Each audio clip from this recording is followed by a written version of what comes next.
உயிர்த்தெழுந்த இயேசு கிறிஸ்துவின் நாமத்தில் உங்கள் அனைவருக்கும் எங்கள் அன்பின் வாழ்த்துக்கள். இயேசு உயிர்த்தெழுந்த பின்பாடு சொன்ன வார்த்தைகள் முதலாக அந்த பெண்களை பார்த்து வாழ்க என்று சொல்லி அவர்களை வாழ்த்தினார். விசுவாசம் உள்ளவனாக ஞானஸ்தானம் பெற்றவனே ரட்சிக்கப்படுவான், விசுவாசியாதவனோ ஆக்கினைக்குள்ளாக தீர்க்கப்படுவான் என்றார். புறப்பட்டு போங்கள், சகல ஜாதிகளையும் சீஷராக்குங்கள், உபதேசம் பண்ணுங்கள், உலகத்தின் முடிவு வரைந்தும் உங்களோடு இருப்பேன் என்றார். இதா உங்களுக்கு வாக்குத்தத்தம் பண்ணினதை பெரும்படி எருசலேமுக்கு போங்கள் என்றார்.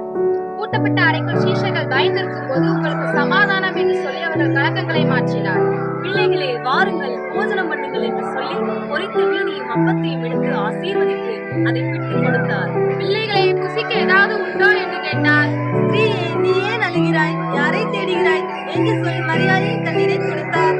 கடைசியாக என்னை நேசிக்கிறாயா என்று 3 தடவை கேட்டு அவனை நேசிக்க வைத்து அதிகாரத்தையும் வல்லமையும் பலனையும் அவனுக்கு கொடுத்து உலகத்தை கலக்கிறவனாய் அவனை மாற்றி இந்த தேசத்திற்கு ஆசீர்வாதமாகவே மாற்றினார். இன்றைக்கும் ஆண்டவரை நேசிக்கிறவர்களாய் மாறுங்கள். கர்த்தருடைய அதிகாரமும் வல்லமையும் கிருபையும் உங்களோடு கூட இருப்பதாக. ஆமென்.